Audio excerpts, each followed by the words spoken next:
guys, Kathy here. Today I'm bringing you the first of my Inglot videos, and I decided I wanted to start with my colourful palette.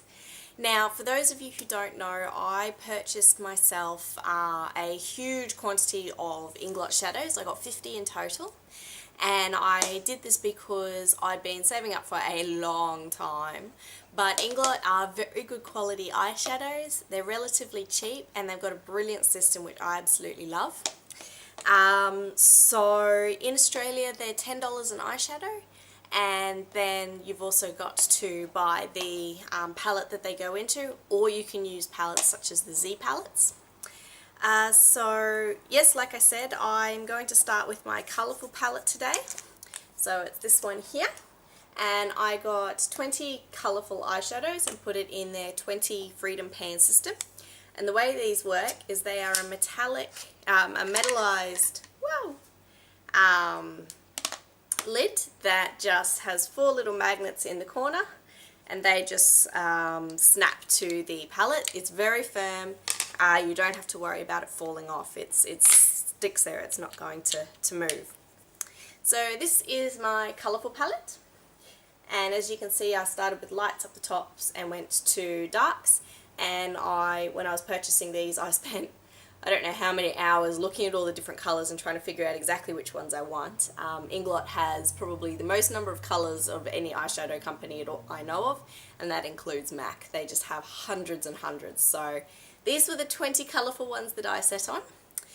So I will go through and swatch these, but essentially what I've done is I've arranged them in colour. So I've got reds, oranges, greens, blues and purples. And then I've got a range of light to dark.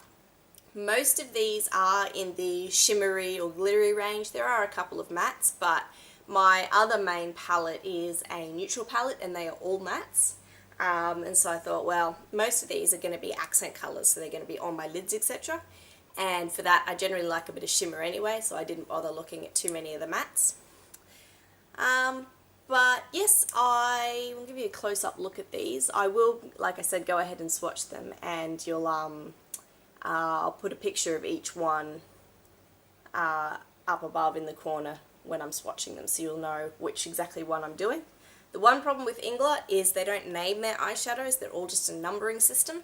So what they do is they have their classifications, whether they're matte, shimmer, shine, what's some of the other ones, DS, which is double sparkle, and they have these huge, a way of classifying each one, and then they just give a number. And the numbers aren't in order either. Like you would think the lower numbers would be lighter and maybe the higher numbers will be darker. They are just scattered everywhere. They're not done by colour, anything, or at least not that I've been able to figure out. So that's one problem, is it makes it really hard to remember what colour you're actually using. And once you put them into these pans, it's quite hard to get them back out again. I have realised that you can use the magnet on here to lift out some of them, but some of them don't come out all that easily. So that one there came out. And so then you can go ahead and have a look on the back, and it'll tell you exactly what it is. So this one is 450. Yes, but it doesn't tell you what classification it was. So, oh yes. So I'll put that one back in there. So I will go ahead and give you the swatches for my colourful palette. So starting with the reds, the first colour is number 48, and it is just a light, shimmery pinky red colour with silver glitter. The next colour is number 36, and it is a mid-tone orange red, and it is a matte colour. The next one is number 50, and this is what they call an AMC colour. It has a matte finish with glitter particles dispersed through it. The glitter particles are gold, and it's a cool toned red. And the last of the reds is number 450, and this is a deep burgundy red, and it's just a straight shimmer. There is no glitter in this particular colour. Pigmentation is good, but with all Inglot colours I find you do need to work with them a little bit, particularly if your brush, like mine, was slightly wet, it won't pick up the colour quite so well. Alright, on to the oranges. The first of the orange colours is number 407, and this is a light orange colour with intense gold shimmer through it. It seems to be here to be not very pigmented, however, as I've mentioned, that's the brush. It's actually a lovely colour. This next colour is number 15, and it, like 407, is quite a light orange. This has gold glitter particles through it. Again, a lovely lid colour. The next colour is number 51, and this is a mid-tone bright orange with silver glitter particles through it. This is quite an intense colour, so I would recommend you use it sparingly, particularly if you're not used to working with orange colours. And the last of the oranges is number 607, and this is a deep red orange colour. In fact, it's probably more red than orange, but I just absolutely love the look of it. It's beautiful pigmentation, high shimmer, and just goes on absolutely gorgeous. Beautiful colour. So those are the orange colours in the collection. Okay, on to the greens, and the first green colour is number 17. And this is a light mossy green with gold glitter particles through it. It has a slight blue undertone as well, which means if you pair it with blue eyeshadows, you can get a teal colour. This next green is number 384, and it is a bright matte green, almost a grass green.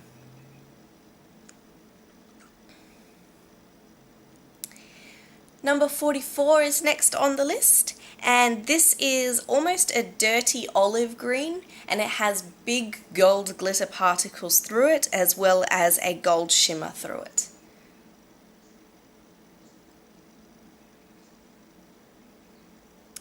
And the last of the greens is number 33, and this is a deep dark matte green. As you can see here, of all the colours, this one is probably the hardest to work with. If you're using a patting motion, I find I don't have any troubles, and if you're willing to work with it, it's fine, but you might need to practice a little bit with it.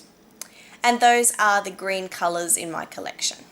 And now on to the blues. The first one is number 24, and this is a very light sea blue colour. It has some slight green shimmer through it, and it's just a beautiful light colour, perfect for the inner corner if you're wanting a bit of colour. This is number 33. It is a bright pool blue colour, almost a sky blue, and it has silver glitter particles through it, as well as a blue shimmer.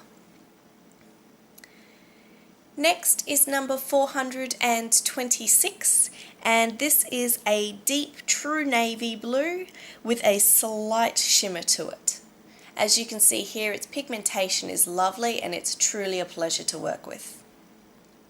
And the last blue colour is number 428, and this is an incredibly deep dark blue, almost has a purple undertone, and it is a shimmer.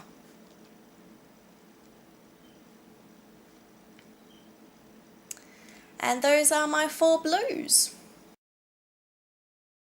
And finally on to the purples. The first one is number 399, and this is a light pinky purple with a shimmer through it. There are no glitter particles. Its pigmentation is incredibly intense and it's easy to work with.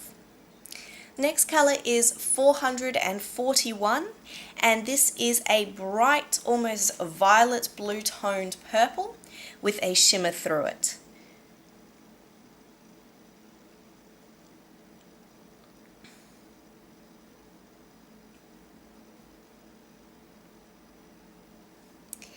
This is colour number 74, and it's a reddy purple, almost a burgundy plum colour.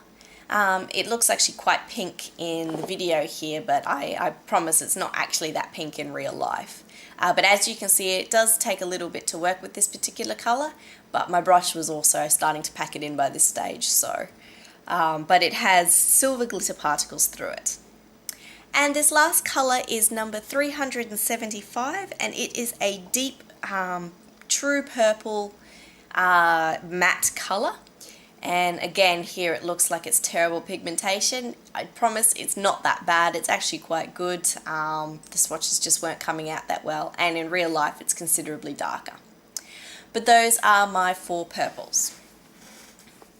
So that pretty much does the swatches. As you can see with these colours, there is a mix of finishes, and there's not a lot of fallout. I find I really enjoy working with them, and I would highly recommend them to anybody, to be honest. So I hope that gives you a bit of an idea of the, well, at least the 20 colours that I have here. I mean, like I said, there's hundreds of them. And I do apologise for the length of this video. I know it's been awfully long. But I hope that does give you an idea. If you have any questions at all about Inglot, please feel free to comment below. I will get to you. I do intend to do my other 2 palettes, the 10 sort of metallic palette that I have, as well as my 20 neutral. But I don't know when I'll get to those. These swatch videos for a palette this large, it takes a while, so it could be a little while before I get around to doing those again. But yes, thank you very much for watching this video. I hope you enjoyed it and it was informative, and I'll catch you next time. See ya!